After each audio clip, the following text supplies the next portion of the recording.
ሰላም ጤና ይስጥልን ተመልካቾቻችን ከኢሳት ነጻ የህዝብ ሚዲያ የሰዓቱን ዜናዎች ይዘንላችሁ ቀርበናል። ከዘገባዎቹ ጋር ገነት ዘዘው ነኝ። አብራችሁን ቆዩ። የኢፌድሪ የህዝብ ተወካዮች ምክር ቤት የ130ኛው የአድዋ ድል በዓል አስመልክቶ የእንኳን አደረሳችሁ መልእክት አስተላለፈ። በዚህም ምክር ቤቱ ኢትዮጵያ በማንኛውም ሁኔታና ተግዳሮት ውስጥ እያለፈችም ቢሆን ሰላሟን አጽንታ የምትጠብቅ በሉዓላዊነቷ የማትደራደር እንደሆነች አስታውቋል። በዚህም ብሔራዊ ጥቅሞቿን ለማስጠበቅ በምታደርገው ጉዞ መላው ኢትዮጵያውያን በጋራ ልንቆም ይገባል ብሏል። በመሆኑም በዓሉን ስናከብር የአድዋን ታሪክ ከማውሳት ባሻገር ከአድዋ የምንማረውን የአንድነት ስለነበ ዛሬ ለገጠሙን ፈተናዎች እንደ መፍትሄ ልንጠቀምበት ይገባል ሲል ለኢሳት በላከው መግለጫ አስታውቋል። ይህ በእንዲህ እንዳለ የአድዋ ድል ለአፍሪካውያን የጋራ ደህንነትና ወታደራዊ ትብብር ትልቅ መሰረት ነው ተባለ።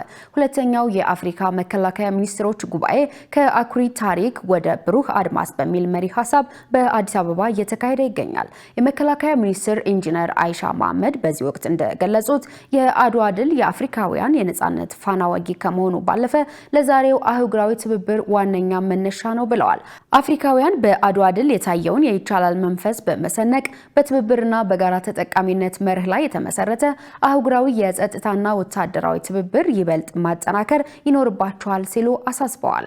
የአፍሪካ ሀገራት አሁን ያለውን ተለዋዋጭና ውስብስብ የዓለም የፖለቲካና የጸጥታ ሁኔታ ከግምት ውስጥ በማስገባት የሁለትዮሽና አህጉራዊ ትብብራቸውን በማጠናከር ከመቼውም ጊዜ በላይ በጋራ ሊቆሙ እንደሚገባ አስገንዝበዋል። የአድዋ ድል ኢትዮጵያውያን ያለምንም ልዩነት በጋራ በመቆም ያሳኩት ቆራጥነትና የአልገዛም ባይነት ውጤት መሆኑን አውስተው ይህ አንድነት ዛሬም ለአፍሪካ ሰላምና ደህንነት ዋስትና መሆኑን አጽንኦት ሰጥተዋል። የአድዋ ድል በአፍሪካና በሌሎች ዓለማት የሚገኙ ህዝቦች ለፍትህ፣ ለእኩልነትና ለነጻነት እንዲታገሉ መንገድ የከፈተ ታሪካዊ ገድል ነው ማለታቸውን ኢዜአ ዘግቧል።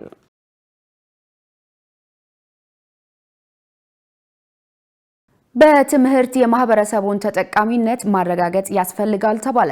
የትምህርት ሚኒስትሩ ፕሮፌሰር ብርሃኑ ነጋ በዳሰነች ወረዳ የተገነባውን የሁለተኛ ደረጃ ትምህርት ቤት በመረቁበት ወቅት በትምህርት አቅርቦት ረገድ በሁሉም አካባቢ ምንም ልዩነት ሊፈጠር አይገባም ብለዋል። ይህንንም ለማረጋገጥ በትምህርት ዘርፉ የተለያዩ የሪፎርም ተግባራት ተቀርጸው ተግባራዊ እየተደረጉ እንደሚገኙ አብራርተዋል።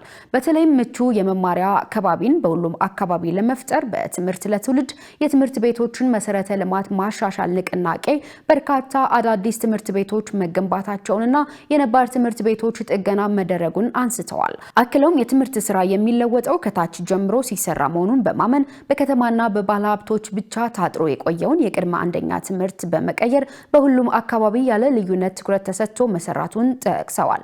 በዚህም ባለፉት ዓመታት ከ34,000 በላይ አዳዲስ የቅድመ አንደኛ ደረጃ ትምህርት ቤቶች በከተማና በገጠር ተገንብተው የ5 እና የ6 ዓመት ህጻናት እየተማሩ እንደሚገኙ ገልጸዋል።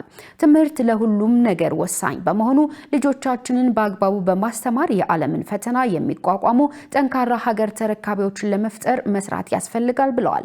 በተጨማሪም የትምህርት ስራ ከፖለቲካ መላቀቅ አለበት ያሉት ሚኒስትሩ ሁሉም ነገር ፖለቲካ መሆን ቀርቶ ትምህርት የሁላችን እንዲሆን በማድረግ ለዜጎች ጥራት ያለው ትምህርት በማቅረብና ለሁሉም ኢትዮጵያዊ እኩል ዕድል በመስጠት የማህበረሰቡን ተጠቃሚነት ማረጋገጥ ይገባል ሲሉ መልእክታቸውን አስተላልፈዋል።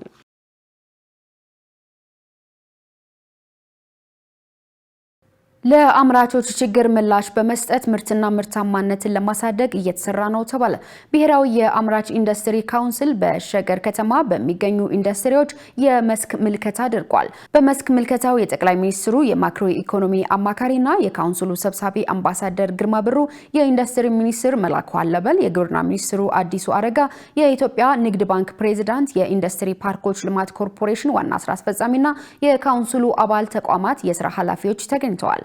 የመስክ ምልከታው የአምራች ኢንዱስትሪዎች ያሉበትን ነባራዊ ሁኔታ መቃኘትና ላጋጠማቸው ችግር መፍትሄ ለመስጠት ያለመ ነው ተብሏል። ብሔራዊ የአምራች ኢንዱስትሪ ካውንስል የዘርፉን ተወዳዳሪነት ለማሳደግ የማምረት አቅምን፣ ችግሮችንና ማነቆዎችን በመለየት መፍትሄ ለመስጠት የተቋቋመ ነው ተብሏል። ካውንስሉ ከዚህ ቀደም በተለያዩ አካባቢዎች የሚገኙ አምራች ኢንዱስትሪዎችን የስራ እንቅስቃሴ መመልከቱ ይታወሳል። አምራቾች በፋይናንስ፣ በኃይል አቅርቦት፣ በመሰረተ ልማት፣ በግብአትና በአሰራር ለሚያጋጥማቸው ችግር ምላሽ በመስጠት ለምርትና ምርታማነት ማደግ እየሰራ እንደሚገኝም ተገልጿል።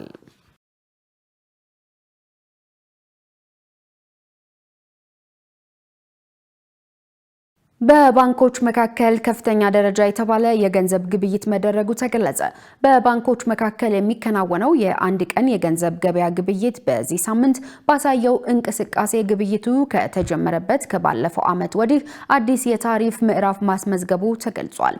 የኢትዮጵያ ሰነደ መዋዕለ ንዋይ ገበያ ካለፈው ሰኞ የካቲት 16 ጀምሮ ባሉት 5 የስራ ቀናት ውስጥ ብቻ በባንኮች መካከል በተደረገው ግብይት በአንድ ቀን የ87.4 ቢሊዮን ብር ዝውውር ተፈጽሟል። ይህ አሃዝ በገበያው ታሪክ በአንድ ሳምንት ውስጥ የተመዘገበ ከፍተኛው የገንዘብ መጠን መሆኑ በሪፖርቱ ተመልክቷል። ይህም ቀደም ሲል በጥር ወር መጨረሻ ተመዝግቦ የነበረውን የ53 ቢሊዮን ብር ክብረ ወሰን በከፍተኛ ልዩነት የሰበረ ስኬት ሆኗል። ባንኮች በየዕለቱ ለገንዘብ ፍላጎታቸው ማሟያ የሚጠቀሙበት የአንድ ቀን ግብይት በከፍተኛ ሁኔታ እያደገ መምጣቱ የገበያውን መነቃቃት ያሳያል ተብሏል። በጥቅምት 2017 ዓ.ም የተጀመረው ይህ በባንኮች መካከል የሚደረገው የገንዘብ ገበያ እስከ ባለፈው መስከረም 2018 ዓ.ም ድረስ ከ1 ትሪሊዮን ብር ያለፈ ሲሆን በሚቀጥለው ሳምንት ግብይትም 2 ትሪሊዮን ብር ሊሆን እንደሚችል ይጠበቃል።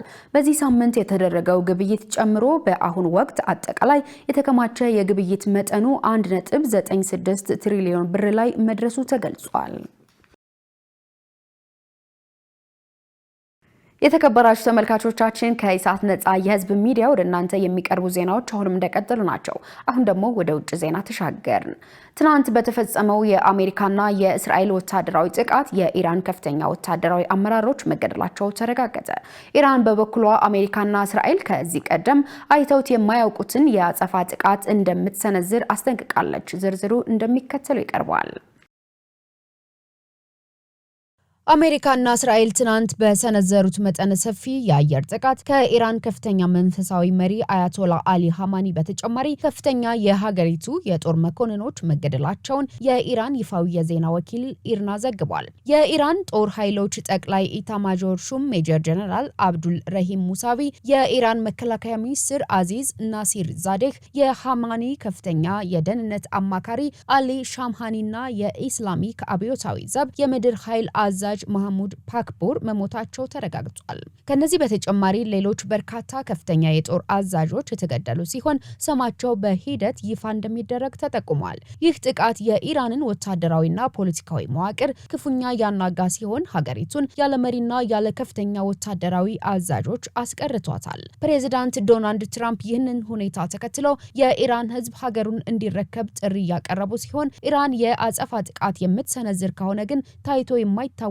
ምላሽ እንደሚሰጡ በድጋሚ ዝተዋል። በሌላ በኩል የዱባይ አየር ማረፊያና አል ቡርጂ ሆቴል በኢራን የድሮን ጥቃት ከባድ ጉዳት እንደደረሰባቸውም ተገልጿል። በዚህም የኢራንን መልሶ ማጥቃት ተከትሎ በደረሰው ጥቃት የአንድ ሰው ሕይወት ሲያልፍ 17 ሰዎች ደግሞ መቁሰላቸው ታውቋል። አንዳንድ መገናኛ ብዙሃን የሟቾችን ቁጥር እስከ 4 አድርሰውታል። በተጨማሪም የጀበል አሊ ወደብ እና የጁመራህ ደሴት የጥቃቱ ሰለባ ሆነዋል ተብሏል። የተባበሩት አረብ ኤሚሬትስ ባለስልጣን እንደገለጹት ከቴህራን የተወነጨፉ 137 ሚሳኤሎችና 209 ሰው አልባ አውሮፕላኖችን አክሽፈዋል። አሜሪካና እስራኤል በኢራን ላይ ጥቃት ማድረሳቸውን ተከትሎ በባህረ ሰላጤው ሀገራት ውስጥ ውጥረት ጨምሯል። የመንፈሳዊ መሪ የአያቶላህ አሊ ሀማኒን ሞት ተከትሎ ትራምፕ ኢራውያን አሁን ዕጣ ፈንታችሁን መወሰን ትችላላችሁ ማለታቸው ተሰምቷል። በተባበሩት አረብ ኤሚሬትስ የደረሰው ጉዳት የባህረ ሰላጤውን ሀገራት ወንድማማችነትን የሚንድ እንደሆነ